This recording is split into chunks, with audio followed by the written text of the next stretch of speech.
Hello, hello. Hi, Deborah. Thank you for coming today to join us. So Thanks for happy to inviting me. see you. This is going to be an interesting, lovely conversation. I'm looking forward to it. And first, I want to introduce you to our viewers who may be not familiar with your work. So, Deborah Fryer holds a PhD in comparative literature and helps entrepreneurs, creatives, and visionary leaders tap into their inner authority, activate their intuition, and trust their gut wisdom so they are confident, creative, calm, and clear. Her signature Anatomy of Money system blends ancient wisdom, modern neuroscience, integrative mind-body processes, and timeless business strategies that create emotional, physical, and financial freedom. Integration, nervous system regulation, alignment, and embodiment are foundational to true wealth, sustainability, and inner peace. She helps leaders lead consciously and compassionately from the heart. Deborah offers many tools to help you upgrade your mindset, rewire your nervous system, elevate your income, and reclaim your potential. Yes, juicy. Now, I also heard in one of your things, Deborah, that you say that true wealth is an inside job. I love that phrase. Can you please tell us how is true wealth an inside job? It seems kind of obvious in one way, but also in relation to true wealth being literally money as well. Mm. How is that? So we're very conditioned to look outside of ourselves for money, to look outside of ourselves for approval, to look outside of ourselves for validation, for permission, for somebody saying, okay, I'm going to pay you this amount for this experience or this amount of wisdom. And when we work in a corporate job, and we have a boss, usually the boss is the one who decides, even though there might be a negotiation, this is how much you get to earn and this is how much your skills are worth. And then we're looking to them to approve of us or not. We're looking to them, did I do okay? And before that, we learn that from our parents and our teachers and the communities that we were raised in. So, we naturally learn to look out there to see that we're doing it okay. And when we come in as pure soul, we're a blank slate. We're a blank canvas. We're a blank page. Our destiny is unwritten, and our conditioning gets handed to us, right, by our parents. They give us a name. They give us an identity that may include a religion. It may include a nationality. It may include a political set of values. It may include certain foods we eat and don't eat. And all of these things get handed to us. And because those who love us, teach us, hand us their values, we just assume that's how it is. And we don't question it. And money is like that. And so if we're always used to looking out there for approval, we think, oh, I need to make the money and then I'm going to be confident. I need to make the money and then I can finally write my book. I need to make the money and then I can finally take that vacation I want. I need to make the money and then I can finally have a baby. Whatever the thing is, we look out there and we unconsciously give money power over us. When I have the money, then I can do something. And the danger of this, the disempowering, disheartening, disillusioning, disappointing danger in externalizing our okayness onto money is that we never feel okay. Because money comes and goes. If you have been an entrepreneur for any amount of time, you know that money is going through your business and it's going to come in and you're going to pay your team and you're going to, pay for your insurance and pay for your tech stack and, all of that stuff and pay for yourself to go on vacation and pay for your own mortgage, et cetera. And it's going to flow out and then more is going to come in and it's going to flow out. And we're just always expanding our capacity to receive more and to be comfortable having more. So this is really an identity issue. It's not about how much money I have. And when I say that true wealth is an inside job, who you truly are, and can you feel how stillness just happened? Who you truly are is not going to change by you making a pile of money. You know, so many people say to me, I don't want to make a lot of money, Deborah, because then I'm going to be an asshole. Well, I would ask you, are you an a-hole now? Because if you are, then you'll be an a-hole with a whole bunch of money. But if you're not one now, are you going to let money change who you are? Like, this is a fundamental lie that we have been taught in this culture, in the world, the developed world culture, that money makes us great, that money makes us valuable, that money makes us respectable. And it doesn't. We come in great, we come in worthy, we come in deserving, we come in as a reflection of a divine spark. We are the divine spark and we're walking it into the world. And money's not going to change that. Money, if anything, will amplify your ability to serve more people and to spread your message more. But you know what? You spreading your message and you speaking up and you getting on your own stage and you creating your own stage is the thing that begins to activate this internal quality of you, not money. And when you activate this internal quality of you and you share it, you shine it, you radiate it, and you're just so passionate you can't not do it, money comes in because of that. It's not that money has to be there first and then you get to be the creative, authentic self-expression of yourself. You are the creative, authentic self-expression of you now, whether or not there's money, in the presence or absence of money. So I hope that helps to begin to, open up a bit of a wider perspective about like the true wealth is I know who I am. When I know who I am, when I see myself as capable, when I see myself as creativity in a body, when I see myself as a whole bunch of vibrating atoms, and what am I going to do with this creativity that's vibrating in me? You know, there's just so much potential and possibility that's awakened. And that's really the true wealth. What am I going to do with the energy that I'm made of? Mary Morrissey, I think, was the one who said that everything is created twice. First, it's out here, right? It's in the idea phase where we have this idea, this hunch, this vision, this intuition. You know, we've got just this little glimmer. It doesn't exist yet, but it's something we want to create, right? Just like a writer starts with a blank page or a painter starts with a blank canvas, there's this blankness, this void, this emptiness. We call it the shunya state in meditation, the zero state. And, you know, all consciousness is dropping in, it's dropping in, it's dropping in, and stuff that, you know, floats your boat. It's your jam. It lights you up. You grab that thing and you're like, oh my gosh, I'm going to do that. I'm going to paint that. I'm going to write that. I'm going to act that. I'm going to cook that, right? Like this is how desires happen. They don't exist in the material world until you actually walk them into the world. And so everything is created twice, first in the non-physical, purely energetic ideation stage. And then as we use this vehicle, this body, we use our hands and our voices and our bodies and the magnetic field of the heart, and we begin to build something, whether it's a toy or a cake or a painting or a book. It doesn't matter what the thing is, how you're going to use your creativity. It doesn't matter what the creative result is. You as creator, using your creativity, create something, and then the result is the creation. And so the true wealth is actually all of this just magical, imaginative, intuitive, unformed, formless potential that you are. That is really the true wealth. Beautiful. So a couple of things come to my mind as you speak.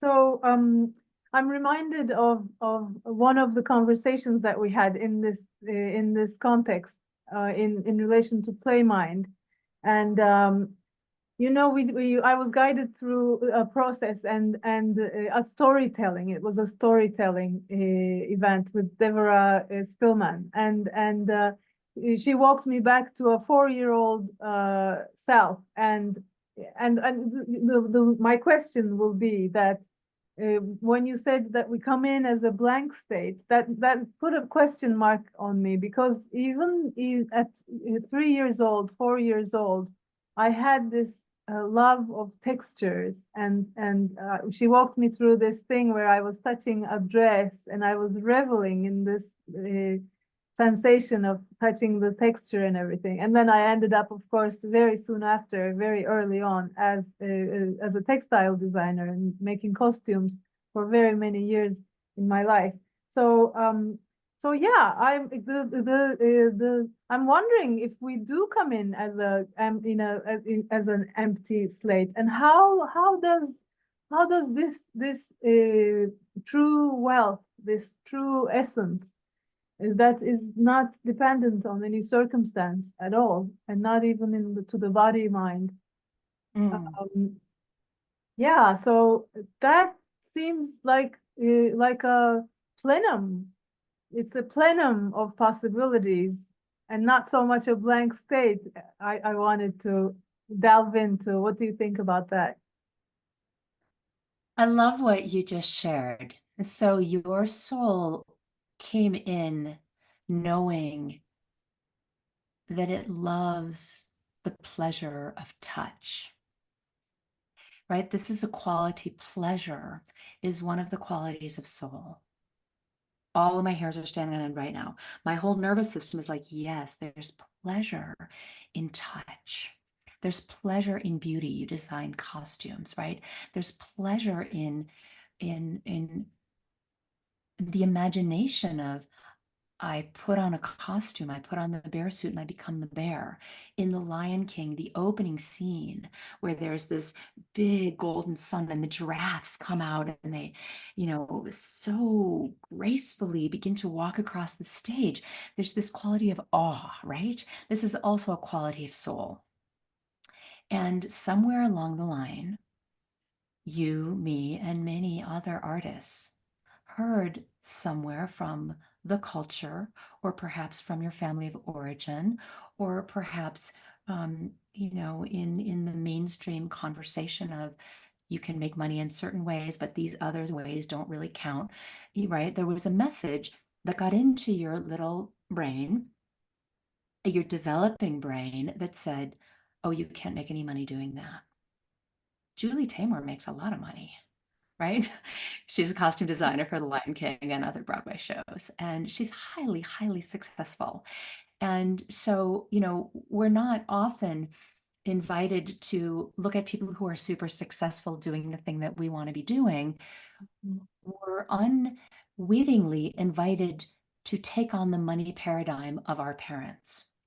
Mhm. And so we actually cloak ourselves in the costumes that they wore. A costume is like a habit, right? Like a nun wears a habit. It's a kind of costume.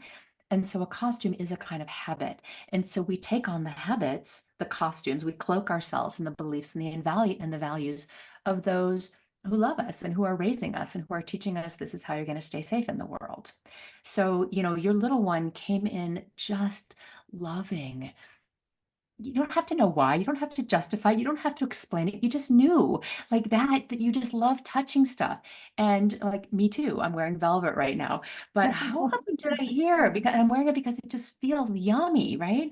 But how often did I hear as a little girl, oh, don't wear that. You're going to get peanut butter on it. Oh, don't wear those suede shoes. You're going to ruin them, right? Like I loved suede shoes and I got in trouble all the time for wearing my suede shoes because I loved how they felt. I loved making designs in them. I love making designs in the velour chair and making it go this way and that way. And don't do that. Don't do that. Don't do that. Like when you hear that over and over, you're like, oh, okay, I won't. Like I'll somehow not be as allowing of receiving pleasure as I innately am, right? And so there's a way that we actually pinch ourselves off from the pleasure that is that's part of your soul. So when I say you come in as a blank slate, what I mean is that you come in as you. You come in as capital Y, capital O, capital U.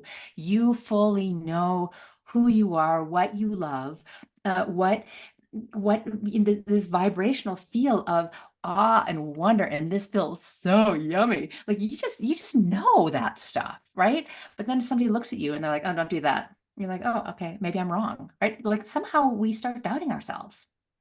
Somehow we start thinking, oh, it's actually not okay for me to get so much pleasure out of touching velvet. Or it's not okay for me to, when I was a little kid, I was a painter as a little kid and I made a big mess all over the place. And boy, did I get in trouble. And I shut that down for years because I thought I will not be loved if I am creative. I just misperceived. I misperceived that making a mess meant you're not lovable. And, thank goddess, I have healed and reclaimed that part so that, we creatives, the only way to create stuff is to make a mess, meaning you're going to have to crack the egg to make the omelet. You're going to have to cut the fabric to make the costume. You're going to have to get paint on your hands to paint the painting, right? You're going to have to get cookie dough under your fingernails to make the cookies. Like making a mess is part of the creative process. It is not antithetical to it. It is critical and vital and integral to it. Like it's, How did you turn it around?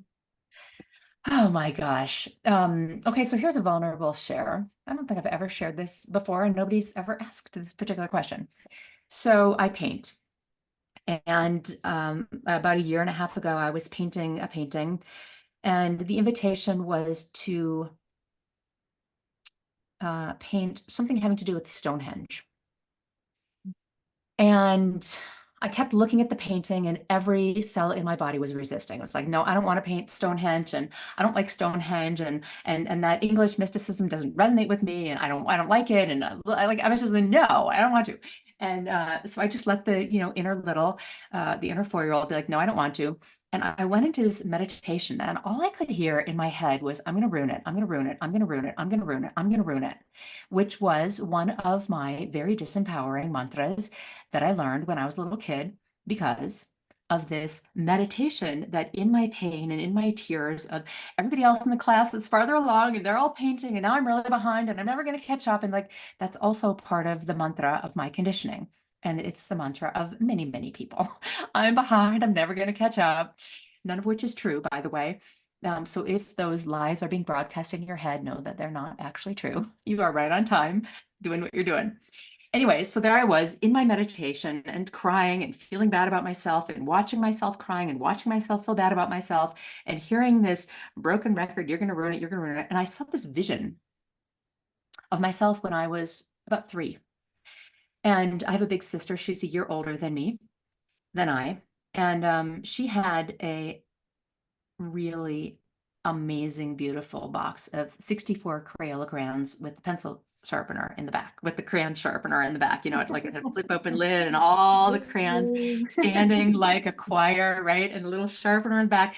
And she would always be like, don't touch my crayons, don't touch my crayons, you're gonna break them. Because I was only 3 and I, was not that good at holding a crayon. And so I'd grab it enthusiastically and I'd snap it in half and then there'd be a big fight. So she was like, don't touch my crayons. So, and like, that's not specific to me and my sister. We're close, but that's how siblings do. So I woke up one morning and I was the first one up. So I toddled into the living room. I was 3 years old. I was wearing just my underpants and nobody else in the house was up and the sun was starting to come up. And I looked at the living room wall and there was like this big white wall in the living room. And I was like, wow, look at that big canvas for me. Wow. That's all for me. And my sister's crayons were right there because she hadn't put her toys away. So I'm like, ooh, crayons, white wall. That's like a gift from heaven. So I pick up all the crayons, I dump them all on the floor, and I pick my favorite ones, and I start drawing flowers and grass and clouds and sunshine. And I'm just having such a fun time creating my garden. And then Oh boy. my sister got up and she starts yelling, and then my mother comes out and then she starts yelling, and I'm in trouble, and they take the crayons away and they yell at me, and my mother says, you go to the room and you figure out what you did wrong and you don't come out until you know what you did wrong. And I'm like, boo, boo, boo, and I'm like crying, and I go off to my room and like, I'm only 3, I don't know what I did wrong, I didn't know. And my grown-up self has great compassion to my mother. I have no idea if we were renting the house or we owned the house or like, and she had to clean up after me, and like, and my sister was mad, and like, I just didn't know, like this was the preconditioned me that was just exuberantly creative. And I was so hurt and so uh, punished and traumatized because nobody said, it's okay, Deborah, like that's a beautiful painting. And mean, let me give you a big piece of paper. You're so talented. You're so creative. And we don't draw on the walls because this is a rental property, but let me, give you paper so that you can draw to your heart's content. Like nobody ever said that. And I misperceived. And I thought, not only did I do a bad thing, but I thought I was a bad person. And so this whole thing came up. And when I saw this whole thing come up, I was like, oh, well, that's up for me to heal it. Like, clearly, I'm not a bad person. Clearly, I'm a super talented and enthusiastic artist. And it's okay for me, to paint it. And it's also okay for me to like clean it off the wall. It's okay for me to put the paint on the canvas and wipe it off. Um, so, just giving myself permission of it's okay to make a mess. Like you obviously survived that. The little girl was super sad in the moment. And, um, and here she is making art, right? So clearly it didn't stop me, although it did for many years, but I've uncorked that and it's flowing again. So that was one of the pieces of the healing. And then the next thing that was really healing was I just kept listening to the word ruin. You're going to ruin it. You're going to ruin it. You're going to ruin it. And I realized I love ruins. I have a PhD in classics, ancient Greek and ancient Latin. And I spent many, many years traipsing around the ancient world, including spending time in Turkey, and actually built a Roman bath in Turkey in Izmir. I think it's still there. I don't know. So like, I just love the ancient world. I love the world of ancient India and Sanskrit and mantra and chanting. And I just love antiquity. So that reframe of, well, like we call them runes, but it's actually like archaeology of the past, and mindset is archaeology of the past. So these reframes really help me kind of chuckle to myself and be amused and know that it's all good. Yeah, that's beautiful. I love how you change the same wording. It's just the understanding of it without changing even the wording. That's Right. really quite beautiful. And how do you think? So yes, how do you think? I want to know how you might have messed up with money issues, or how that would be called a mess. And I want to bring this to us who I'm still in the boat also. There's so many layers to burnout, to hypervigilance and burnout. I've definitely gone through it 3 times myself. And the first time was very literal and very intense. And the second time was a lot less literal and less intense. And the third time around, I was almost laughing at myself. Oh, I'm having another burnout moment here. It's happening, and I'm still driving, and but I didn't buy into it while I was still doing it. And that's still pretty much, where I am. It's a subtle way of experiencing overdoing and overthinking and hypervigilance and burnout. And yet it doesn't cause a problem to me in feeling, because I'm just not buying into it. It's like, okay, so today it's like this and tomorrow it's like this. It's not written in stone.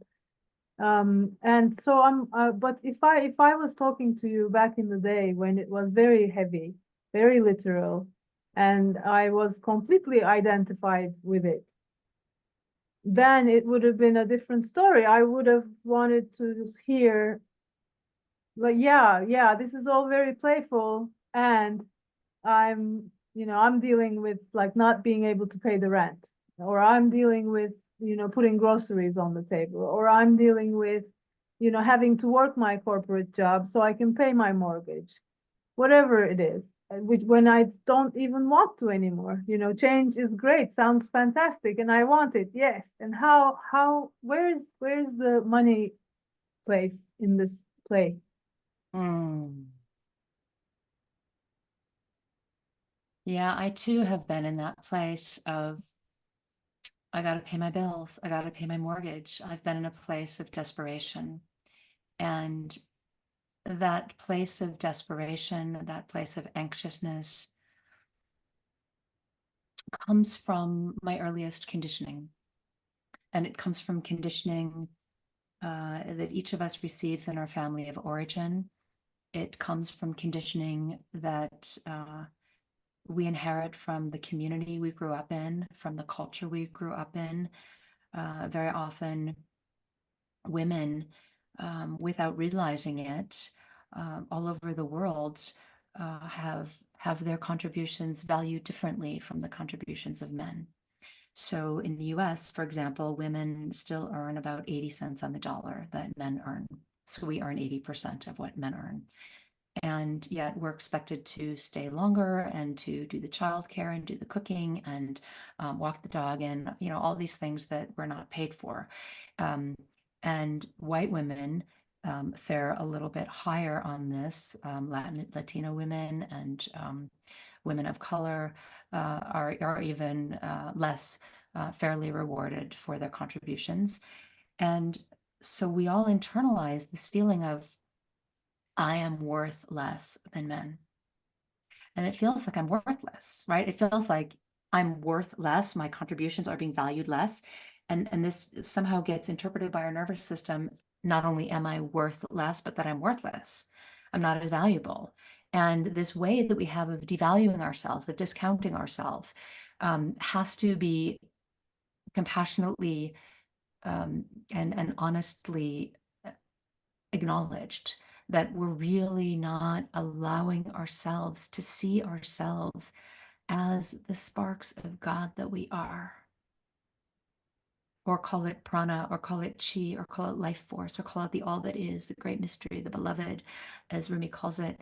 By whatever name you call that which is the consciousness that is vibrating and animating all things. At that level of consciousness, there is no hierarchy. There is no power over. And that's the true wealth. So, you know, an increase, an acceleration in your income, consistency of your income, calm and certainty around your income, I believe begins with a reclamation of the identity of you as pure energy, as soul. I really believe that it begins there. And when my identity is as pure energy, it takes the same amount of creative energy to create hardship as it does to create a 6-figure or 7-figure business. You know, so many business owners that I work with, they're running the story that says, I have to make it really, really hard. And I also recognize in my own self, when I'm making it hard, you know, at some point I'm like, oh, I'm making it hard because I have the story that it has to be really, really hard. And so I make it really, really hard so that I can justify making the amount of money that I'm making. That is so contorted. How about if I just make the amount of money I want to make because that's what it costs, or that's I have team I'm supporting, or I'm contributing in a philanthropic way, and this is the contribution that I want to make.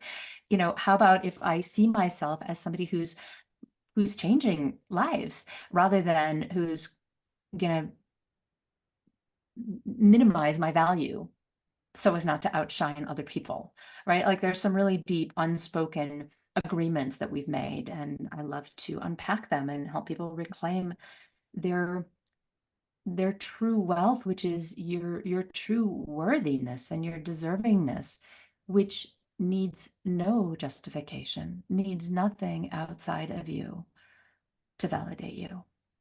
And that's why so many of us are suffering, is because we need the validation from out there. And if they don't give it, or they're not available, or they die, or they don't want to, and then we don't get validated, because if they're the only ones who can validate us and we don't feel worthy or capable of validating ourselves, we will walk around unconsciously feeling invalid, unworthy, unvaluable.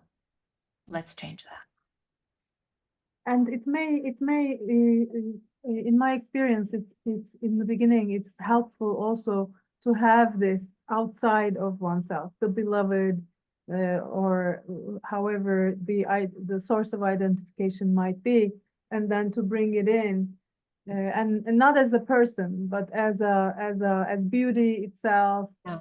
or however else it may be. And I know just from your free handout that you give on your website, that you offer just on that website, not even any deeper, but on that handout, you deliver 108 fantastic methods, like so beautiful each, and very deep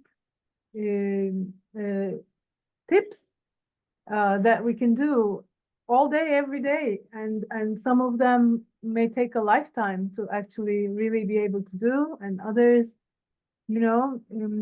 So I really appreciated that. Such a Mm. beautiful collection of so many things. So we can just open that up and remind to do one a day or one a week, one of them a month. So that will take us very far. Yeah. And Yeah. the thing about when we're in hypervigilance, when we're feeling anxious and desperate and really fearful, it's very disempowering, right? Because our come from is it's not going to work out. And so we're projecting into the future that hasn't happened yet, a vibration that ripples into the future, and then we unwittingly create the thing that we're afraid of. And so to the degree that we can train our brains to not default to our default conditioning, right? I mean, our default conditioning is don't do that, don't do that, don't do that. And so we all agree to don't do that, whatever that is.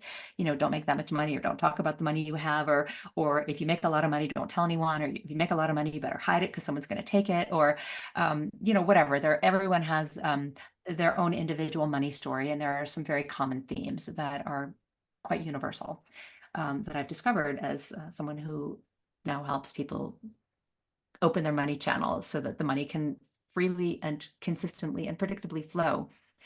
So if we are operating from default conditioning, we're not actually open to receiving the money, right? We think we know how it's going to be. And the nervous system responds way faster than the conscious mind. Nervous system, they say, responds 4 to 5 times faster than the signal of thinking. And so we really heal this at the nervous system level. And all the brain hacks that are in that book that you're talking about, Best Brain Hacks, they literally move the blood flow from the limbic system, from the amygdala, which is the part that senses, is this a threat, out to the higher cortical areas, the outer 5 layers of your brain that are this is going to bring this full circle, that are involved with sensation. So touch is on the surface of the brain. Like when you touch things, when you touch velvet, or when you touch a dog, or when you touch a cat, or when you are sipping hot tea, or when you're experiencing something in a sensual way, you're up here in what's called the somatosensory cortex, the part of your body, the soma, that is sensationally, sensitively inclined. So you're moving the blood flow in your brain away from the part that feels threat to the part that feels pleasure.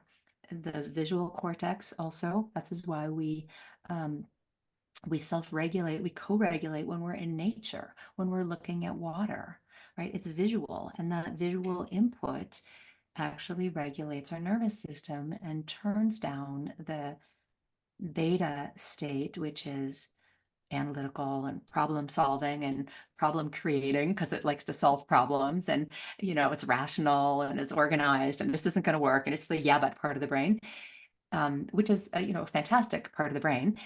And the 90% of the rest of you, your body, vibrates at the alpha state, which is the vibration of nature, of water. So when we listen to music, when we dance, when we look at beauty, when we look at art, when we're moving, when we're making art, when we're dancing, when we're hiking, all of these kinds of things literally change us from a vibrational state that is the beta state of arousal and looking for problems, to the alpha state that is relaxed and receptive.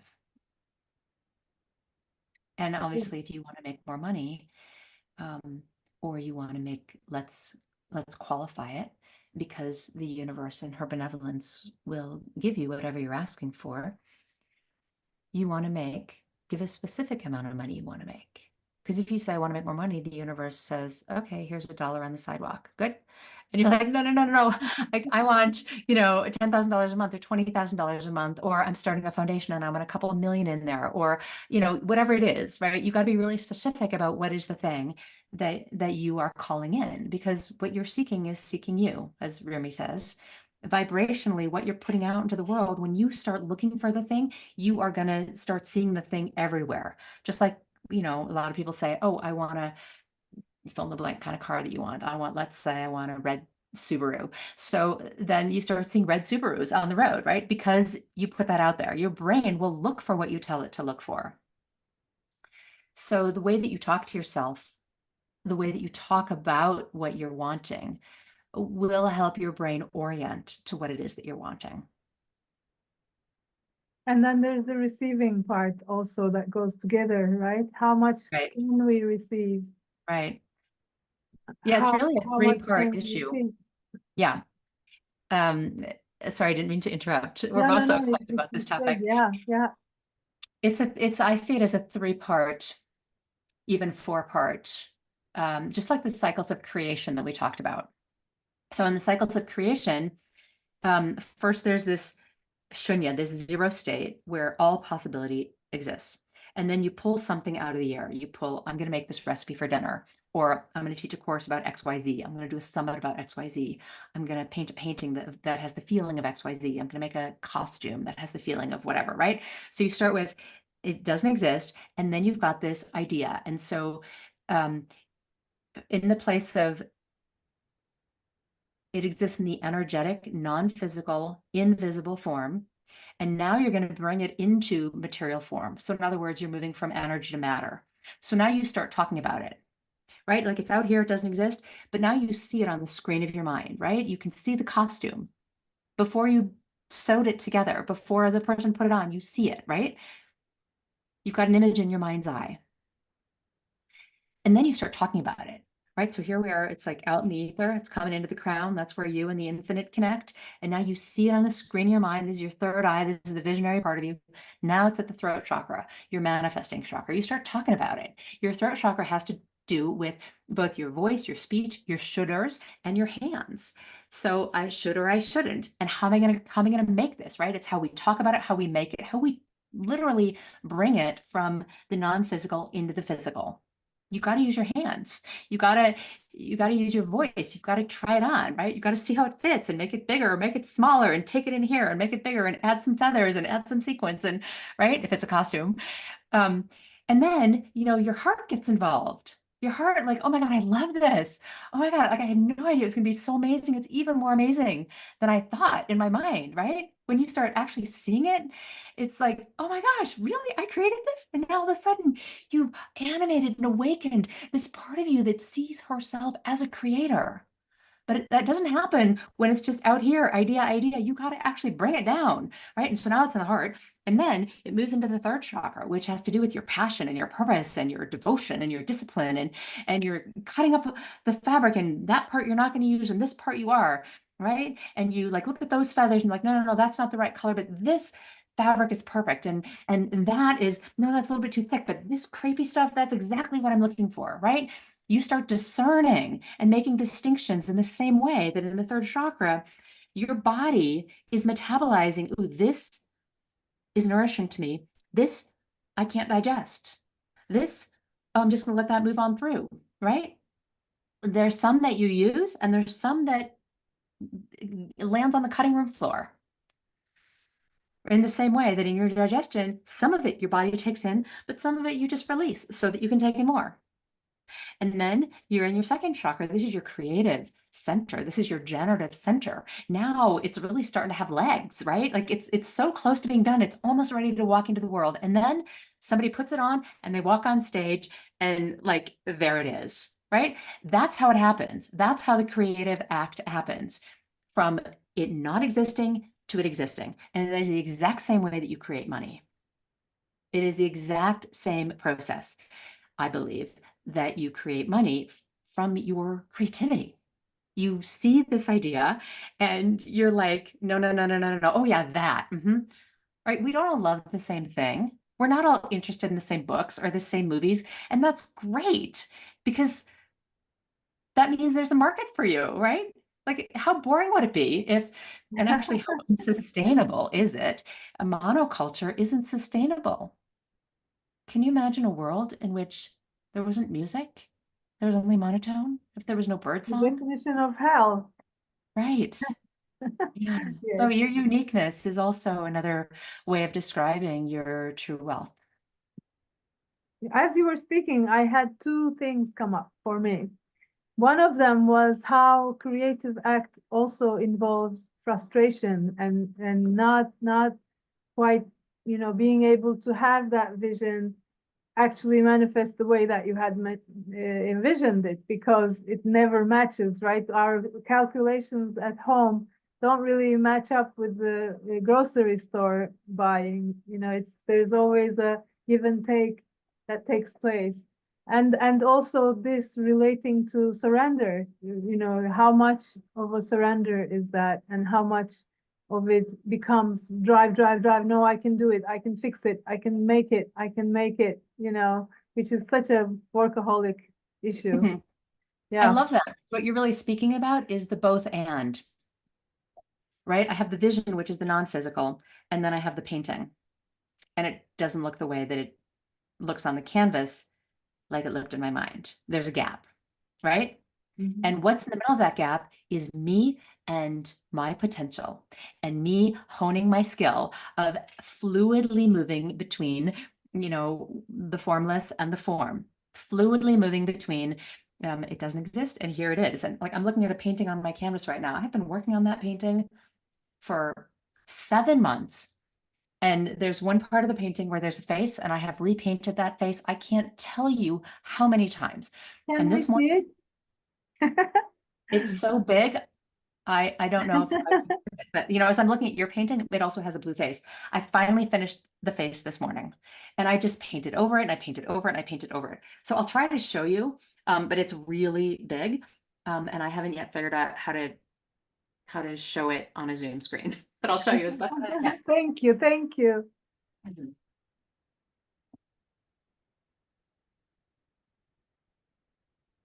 Oh, yes, it is a blue face. And yeah, So it this, is big. and for some reason, my camera just moves around and won't let me Uh-huh. like get in here and show you. Won't let me Yes. back up. Thank you. Thank you for showing. Thank you. And Uh, and it it's doesn't it add to its vibrancy when you paint over and over and over. You have such a depth underneath it that you've seen. right. Right, I have lots Yeah. of layers. So this is really Yeah. about the creative process itself, this painting. So on the far right, on the far, oh, you can't even see it. So I don't know how to describe it because I don't know how to show you in a way. I'm so happy Um, we got a peek. Yes. on one side of it is the Kundalini energy of a snake, which is like the Shakti energy, and it's going up the side. And then there's a figure in it who has the cosmos in her hair, kind of like a Madonna. She's blue and quite calm and peaceful and quiet. And then she's holding a little one, and in her other hand, she's holding a big one, which is she's holding the world in her other hand. So she has a little one and a big one. And the snake is winding all the way through. And so one of her hands is here, and she's holding, and she's up against the little baby hand. So in a way, there's a transmission generation to generation. And then she's got another hand below her.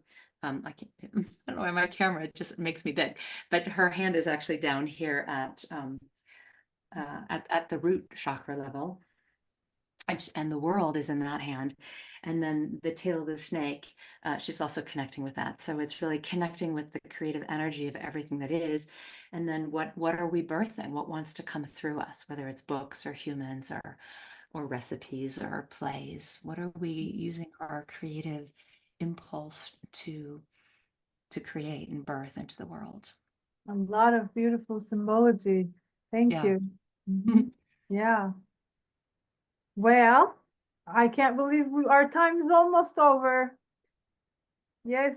Would you like to walk us through a little experience for our last few minutes, or would you like to close with something else? We only have 2 minutes. No, we That's have a few minutes. I think we have, like, 5 minutes, or I want to be respectful for everyone's time. 5 minutes, 7 minutes.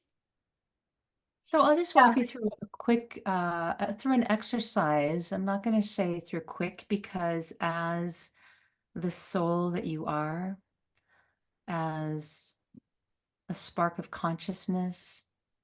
You're made of time, and there's no rush.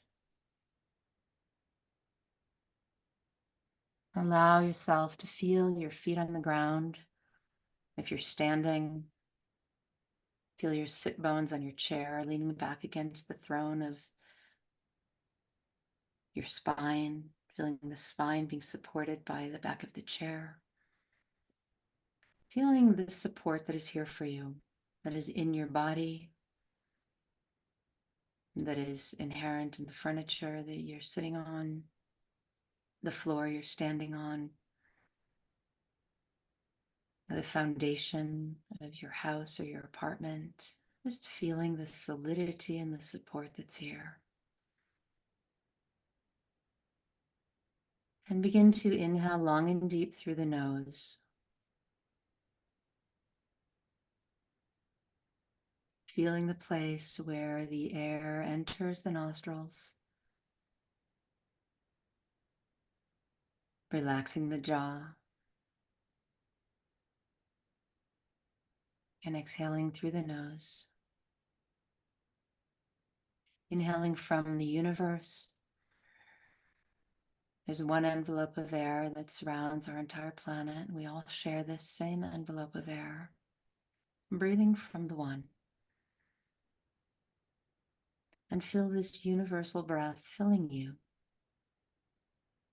Feel it moving beyond the throat, filling the lungs,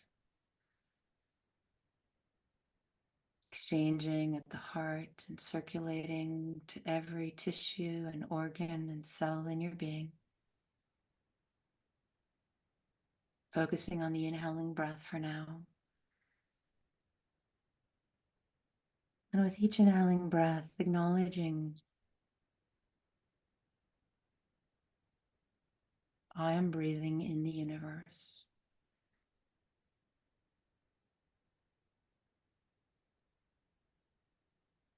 I am breathing in the universe.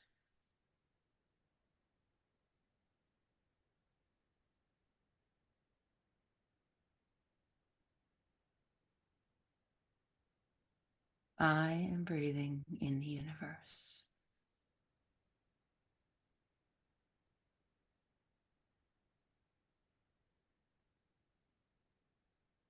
I am breathing in the universe.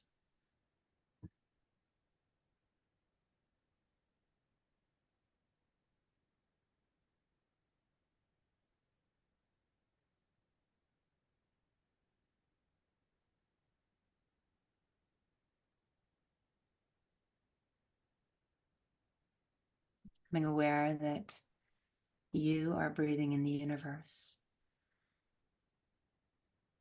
And now the universe is in you.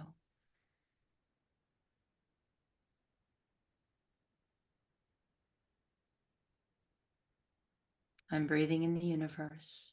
And now the universe is in me, circulating in me.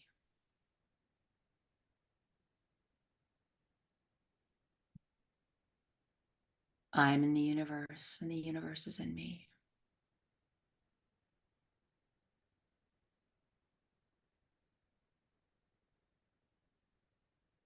The universe is animating all of my cells, tissues, my organs.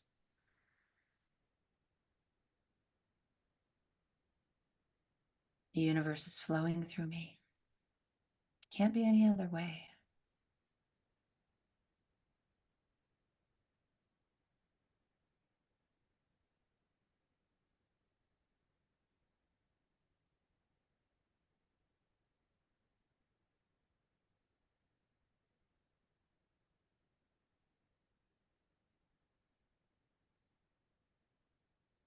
And as I exhale me into the universe.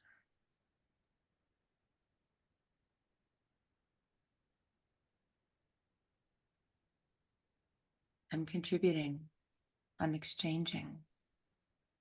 I'm recycling.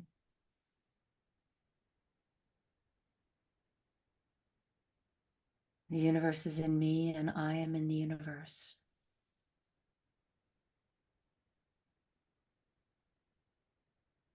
The universe is in me and I am in the universe.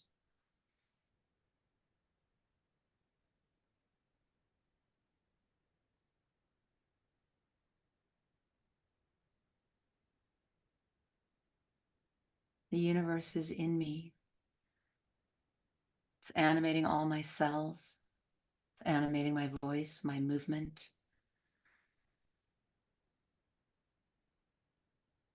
It is literally informing me.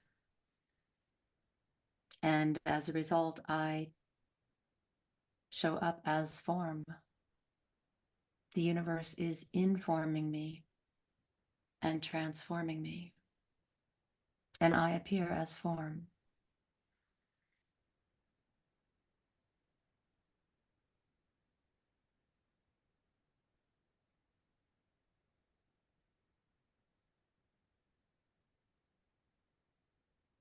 The universe is in me.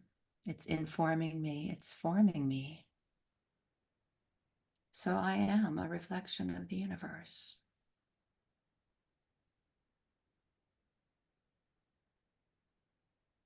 I am a reflection of cosmic intelligence. I am the reflection of the universal wisdom.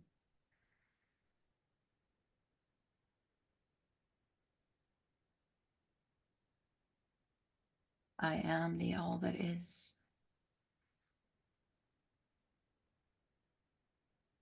I allow this to be so because it is so. There is no part of me that can exist without this being so.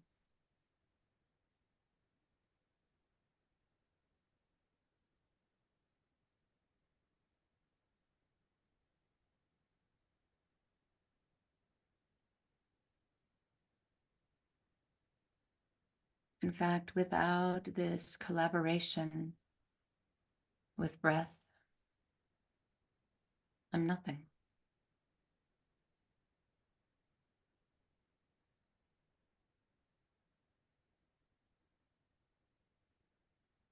I'm just feeling the powerful presence of breath,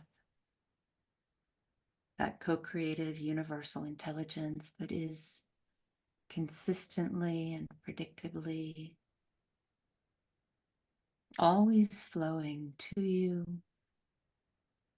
and through you and from you. And because of your willingness to let it in and let it out.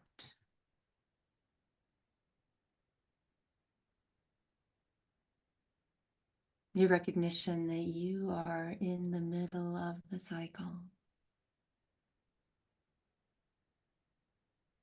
You're not only part of the cycle, you are the very channel for the cycle to flow through. And this life force needs your participation. It needs your full-bodied yes.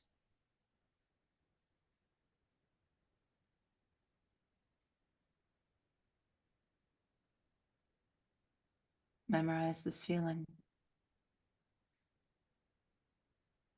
Memorize this knowing. For this is true wealth.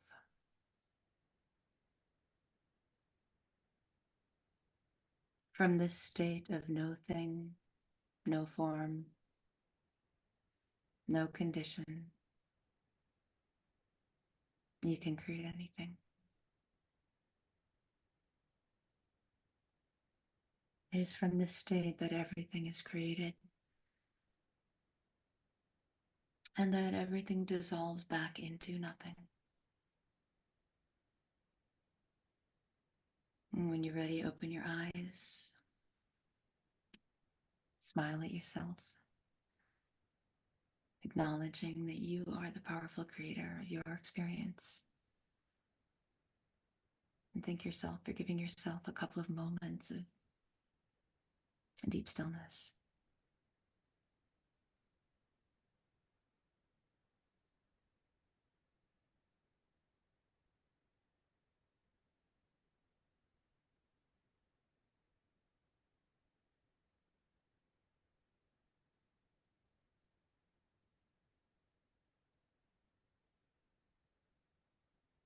Looks like you're muted.